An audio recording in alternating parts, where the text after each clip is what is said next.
구독, 좋아요, 알림 설정, 댓글까지 부탁드리겠습니다. 나라에서 공공주택 많이 짓는다고? 그것도 건설사 살리려는 숨은 꼼수일까요? 20만 채 짓는다는데 그닥 믿으면 안 가네요. 이렇게 질문하셨는데요. 나라에서 공공주택 많이 짓는 게 건설사 살리려는 숨은 꼼수는 아닙니다. 대놓고 하는 거지 절대 숨은 꼼수는 아닙니다. 그래서 대책들 보시면은 예를 들어서 과거에 공급대책이라고 나왔던 9.16 대책 보시면은 뭐 270만원 공급 계획을 수립하고 이런 것들 확보하고 패스트트랙으로 공급한다, 조기 인허가 달성한다, 이런 이야기들 그때도 공급한다 라고 했지만 막상 자세한 대책이 나오진 않았고 공급에 대한 대책이라기보다는 완화 대책들이 나왔었죠. 예를 들어 뭐 재건축, 재개발, 뭐 활성화라든가 뭐 용적률 완화라든가 또 공급 간소화라든가 이런 대책들을 토대로 하게 되면요, 결국에는 공급을 하는데 그 공급이 늦어지는 이유는 뭘까요? 사업성에 대해서도 판단을 하기 마련이고 그 다음에 가격에 대해서도 판단을 하는 거고, 예를 들어 재건축 같은 경우는 안전진단이나 이런 것들도 하는 거죠. 안전진단을 왜 해요? 재건축을 하는 이유가 안전하지 않으니까 재건축을 하는 건데 그냥 부수고 짓는다 공급하기 위해서, 이거는 사실은 오히려 멸실 정책이기 때문에 사실 안전진단 해가지고 재건축이 필요한 것들만 하는 게 맞는 거죠. 우리나라처럼 30년 만에 때려 부수고 짓는 나라 거의 없습니다. 영국 같은 경우는 100년이 넘어요. 이런 것들 여러 가지 이제 안전도라든가 새롭게 짓는 것에 대해서 여러 가지 확인들을 해야 되죠. 근데 우리나라는 이런 것들 빨리 공급한다는 명분하에 간소화하게 되면은 당연히 안전도가 떨어지죠. 그러니까 아까도 이야기했던 예를 들어 GS건설의 지하주차장 붕괴라든가 그 전에 HEC, 요즘 HEC 주가가 오른대요. 집값 올라간답시고 막 하면서 HEC 뭐 외벽 붕괴, 이런 일들이 왜 일어났냐? 첫 번째는 감리가 똑바로 되지 않아서죠. 두 번째는 공기 단축을 했기 때문이죠. 세 번째는 자재 불량이 있었기 때문이다. 그러니까 이런 자재 불량 같은 경우, 이 자재 불량이나 공기 단축하는 이유는 무엇 때문이에요? 수익성을 높이기 위해서죠. 그럼 수익성을 높이게 되면 당연히 부실이 나오기 마련인데 이 부실에 대한 감리를 할 충분한 시간을 주지 않고 공급을 하는 데만 집중을 하니까 문제가 되는 거죠. 저런 식으로 공급 계속 이야기는 나오는데 270만원 공급한다고 해놓고서 이게 공급이 돼요? 이 중에서 원래 기본 270만원 플러스 알파라고 그랬는데 이 중에서 한 250만원, 이게 이번 정부 초창기에 이야기 나왔었던 거고, 이 250만원 중에서 대부분은 뭐예요? 3기 신도시, 이런 것들이 있었던 거죠. 이 3기 신도시는 윤정부에서 한 게 아니라 시작은 문정부에서 한 건데 이 문정부에서 했던 것들을 이어받아서 윤정부에서 진행을 하면서 요것을 추가해서 250만원, 부족할 것 같다, 공급 부족할 것 같다, 270만원 플러스 알파라고 했는데 요거 자체가 제대로 추진이 되냐? 그러니까 제대로 추진이 안 되는데 항상 또 20만 채 또 짓는데요. 그럼 저번에도 나왔고 그러면 이미 이번 정부 계획상으로는 300만원 이상이 나와야 되는데, 근데 맨날 나오는 이야기 보면 어때요? 서울 주택 인허가는 목표치의 33%에 그쳤다. 5월까지 주택 인허가는 12만 6천호로 최근 5년 새 최저 수준이다. 공공주택을 토대로 공급을 한다. 원래 공공주택을 토대로 공급을 하는 게 맞습니다. 재건축 재개발은 멸실정책이에요. 공급정책 아니에요. 왜냐면은 예전에도 말씀드렸지만 박근혜 정부 때 집값 부양의 트리거가 됐던 정책이 3개가 있다고 그러죠. 물론 그 전에 밑밥 깔아놓은 정책들은 많이 있었죠. 이 밑밥 중에서 가장 세게 들어간 게 전세 자금 대출이었고, 트리거가 됐던 3개의 정책은 뭐라고 그랬어요? 아베노믹스의 3개의 화살처럼 집값 부양의 트리거의 3개의 화살. 7월에 초이노믹스랑 9월에 재건축 연한 완화랑 12월에 부동산 3법이죠. 그러면 이 초이노믹스는 제외하더라도 요거는 초이노믹스 자체가 대출 정책이기 때문에 유동성 정책이 일단 효과가 가장 크긴 합니다. 근데 이 재건축 연한 완화, 재건축을 40년에서 30년으로 줄이겠다. 재건축을 무슨 40년 된 아파트를 재건축 시키냐? 30년만 돼도 재건축하도록 만들겠다. 또 부동산 3법을 통해서 재초안 폐지, 분상제 폐지, 조합원 3주택 허용.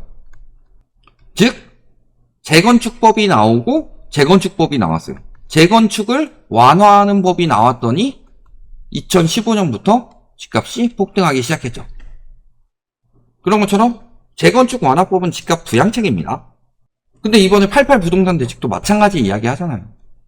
88 부동산 대책의 핵심도 재건축, 재개발 또 완화, 또 빌라 무제한 매입 또는 1주택자들 빌라 주택수 없어져서 1주택자들 빌라 매입 유도, 그 다음에 그린벨트 해제.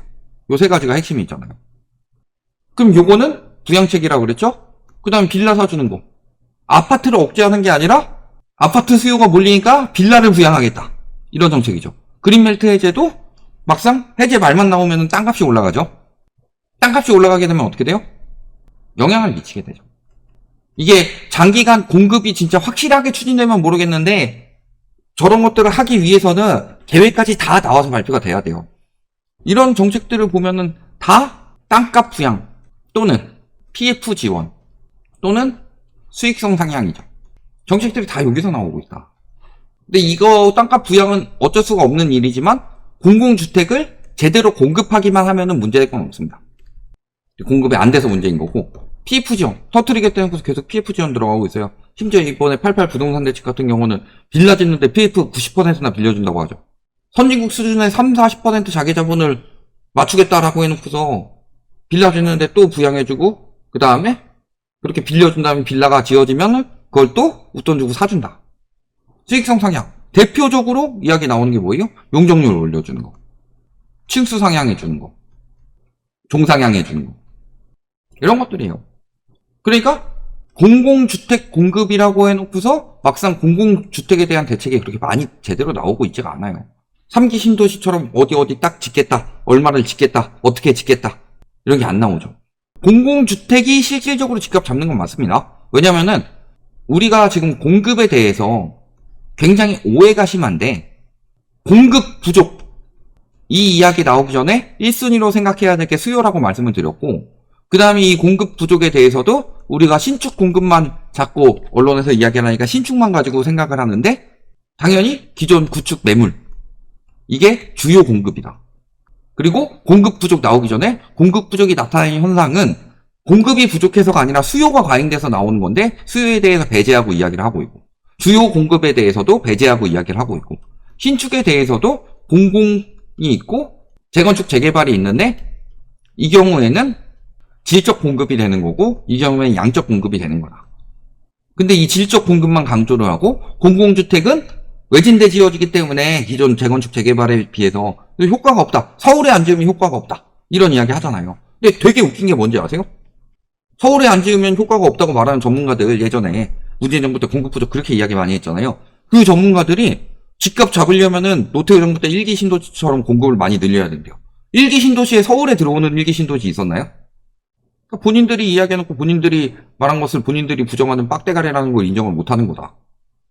그걸 또 믿는 빡대가리들은 믿습니다 하고 광신도들이 되는 거고.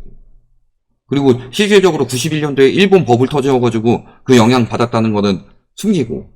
그런 거라서 자꾸 이런 식으로 이야기하는 거. 왜냐하면 질적 공급이기 때문에 순공급은 적고 멸실은 많고 이주 수요 나오고 그 다음에 수익성은 높죠.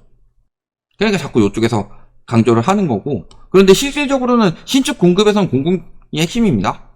그러니까 20%, 한 80% 적용이 될 거예요. 그리고 신축 공급보다 매물 공급이 20%라면 요거 한 80% 될 거고, 공급에 대한 역할보다 수요에 대한 역할이 더 큰데 요건 빼더라도 20%예요. 4%죠. 영향력은 4%밖에 안 되는 걸 가지고 이걸 굉장히 강조해서 이야기를 한다. 지금 공공주택을 추진하는 이유는요, 결국에는 분양이 안 되기 때문에. 지금 인허가나 뭐 이런 것들 추진이 안 되는 거고, 그러니까 계속 이렇게 20만 채 짓는다 말만 이렇게 하더라도 이게 효과가 나올 수가 없다. 왜? 건설사들이 수익성 따라서 지금은 가려서 하고 있기 때문에. 그러니까 요즘에 지방 같은 경우는 어떻게 돼요? 서울 막 청약 경쟁이 올라간다라고 하는데 지방은 미분양 계속 늘어난다고 하죠. 물론 서울 수도권도 미분양 늘어나고 있습니다. 이런 것들 하면은 손실 나죠. 그러니까 저런 정책이 나와서는 효과가 없다 사실. 말씀을 드리지만 결국에는 청약 시장이 살아나서 이게 건설사들 살리는 것까지 되려면은 가격 정상화부터 필요하다. 가격 합리화부터 필요하고 이게 돼야 되는데 요거를 안 하고 자꾸 하려고 그러니까 뭘 해도 안 되는 거예요. 분양 왜 받아요? 청약 왜 받아요? 당장 들어갈 돈은 없는데 좀 기간 두고서 싸게 들어가려고 새 아파트에. 그래서 되는 청약인데 요즘에는 신축 아파트가 무조건 짱짱맨 해가지고 청약 가격을 막 올려버리니까 수요가 확 줄어드는 거지. 정상화가 안 되니까 공급 정책이 안 통하는 거고, 정상화가 안 되는 이유는 분양가가 비싸기 때문이에요. 분양가부터 정상화해야 되고, 그러려면 땅값부터 정상화를 해야 되고, 그러려면 부동산 수수료 한번 필요하다. 그 수수료 안 하고 하려니까 계속 저렇게 의미 없는 공급 대책 나오는데, 기존에 3기 신도시나 똑바로 해라. 저런 거 추가로 할 필요 있어요? 기존에 3기 신도시만 똑바로 하더라도 얘기가 달라질 텐데.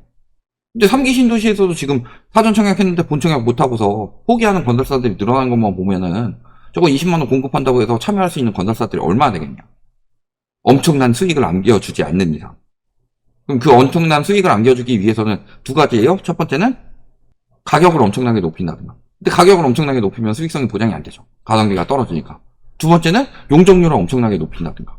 그래가지고 좁은 땅에도 많이 지어서 수익을 많이 낼 수 있게 만들어주는 건데 자꾸 그런 것들 위주로 나오고 있는데, 그럼 그 지역이 과밀화되고 이런 것들은 어떻게 감당이 되며, 이런 것들에 대해서 대책은 안 나오고 그냥 자꾸 양만 늘리면 어떻게든 되겠지. 이번에 빌라 대책도 똑같잖아요. 양만 늘리려고 하는 거지 질적으로 향상을 시킨다든지, 빌라 매수자나 세입자들에 대한 그 빌라에 대한 근본적인 불신을 없애는 것부터가 핵심인데, 그냥 무조건 많이 지어라 라고 하면은 빌라 시장이, 건설사들 빌라 건설하는 곳들이야 활성화되겠지만 빌라 시장에 대한 그 공급 과잉으로 인한 빌라 포비아는 더 늘어나지 않겠냐. 여러 가지들 생각해봐라. 여기까지 말씀드리겠습니다.